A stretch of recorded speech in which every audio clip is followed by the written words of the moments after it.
میں وقاص وسیع کو آواز دیتا ہوں کہ وہ آئیں اور اردو زبان میں اپنی تقریر پیش کریں.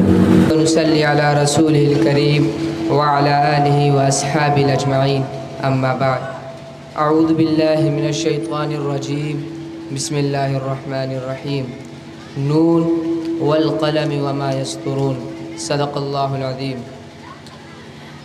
محترم صدر محفل اور معزز مہمان کرام اور عزیز ساتھیوں، السلام علیکم ورحمۃ اللہ وبرکاتہ.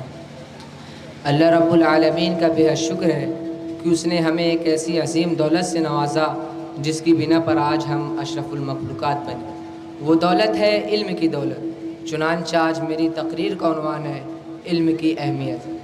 اللہ رب العالمین نے سب سے پہلے جو وحی نازل فرمائی وہ اقرا، پڑھ.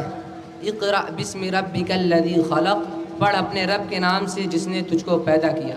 یہ اس بات کا اعلان ہے کہ اسلام ہمیں تلوار سے پہلے قلم اور جنگ سے پہلے درس کا حکم دیتا ہے. اللہ رب العالمین ایک دوسری جگہ فرماتا ہے قل هل يستوي الذين يعلمون والذين لا يعلمون، کیا وہ جو جانتے ہیں اور جو نہیں جانتے برابر ہو سکتے ہیں؟ ہرگز نہیں. علم تو ہمیں عزت دیتا ہے اور جہالت ذلت میں گرا دیتی ہے. آپ صلی اللہ علیہ وسلم نے فرمایا طلب العلم فریضۃ علی کل مسلم، علم حاصل کرنا ہر مسلمان پر فرض ہے. یہاں پر علم سے مراد صرف دینی علم نہیں ہے بلکہ ہر وہ علم ہے جو انسان کے لیے مفید ہو. علامہ اقبال فرماتے ہیں عمل سے زندگی بنتی ہے، عمل سے زندگی بنتی ہے، عمل سے زندگی بنتی ہے، جنت بھی جہنم بھی، یہ خاکی اپنی فطرت پہ نہ نوری ہے نہ ناری ہے. اور ایک جگہ فرماتے ہیں نگاہیں بلند سخنے دل ساز جاں پرسوز ہے، یہی رختے سفر میرے کارواں کے لیے. اقبال نوجوانوں کو صرف تعلیم کی طرف متوجہ نہیں کرتے بلکہ علم کے ساتھ ساتھ کردار پیدا کرنے کی دعوت دیتے ہیں. یہی علم انسان کو اندھیرے سے روشنی کی طرف لے جاتا ہے. یہی علم انسان کو اپنے رب کی معرفت دکھاتا ہے. والدین کے ساتھ حسن سلوک کرنے کی دعوت دیتا ہے، معاشرے میں انصاف قائم کرتا ہے اور قوموں کو ترقی کی راہ دکھاتا ہے. میں آپ کے سامنے ایک واقعہ رکھتا ہوں جس سے آپ کو اندازہ ہوگا کہ جو قوم علم کو تھامتی ہے ان کو کیا عروج لاحق ہوتا ہے اور جو قوم علم کو چھوڑتی ہیں ان کو کیا زوال لاحق ہوتا ہے. اندلس جس کو آج ہم اسپین کہتے ہیں، یہاں پر مسلمانوں نے 800 سال حکومت کی اور اس دور حکومت میں علم کی ایک ایسی شمع روشن کی کہ جس کی بنا پر پورے یورپ جس کی روشنی میں پورا یورپ منور ہوا.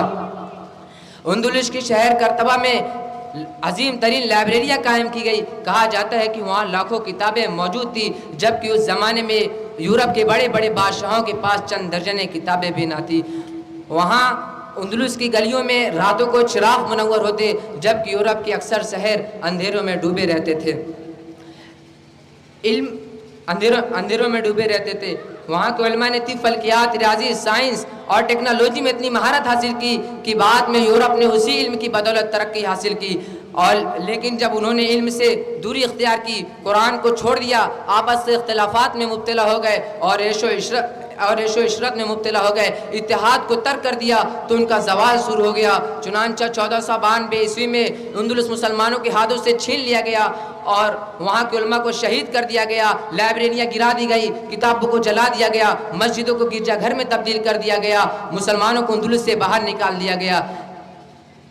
یہ واقعہ ہمیں سکھاتا ہے کہ قومیں اسلحے کی بنیاد پر نہیں بلکہ علم کی بنیاد پر زندہ رہتی ہیں. علامہ اقبال اسی کی یاد میں فرماتے ہیں ہے یاد مجھے نقطۂ سلمان خوش آہنگ، دنیا نہیں مردان جفاکش کے لیے تنگ. اور نوجوانوں کو جھجھوڑتے ہوئے کہتے ہیں نہیں ہے نہ امید اقبال اپنی کشتے ویراں سے، ذرا نم ہو تو یہ مٹی ذرا نم ہو تو یہ مٹی بہت زرخیز ہے ساقی. وآخر الدعوانا الحمدللہ رب العالمین.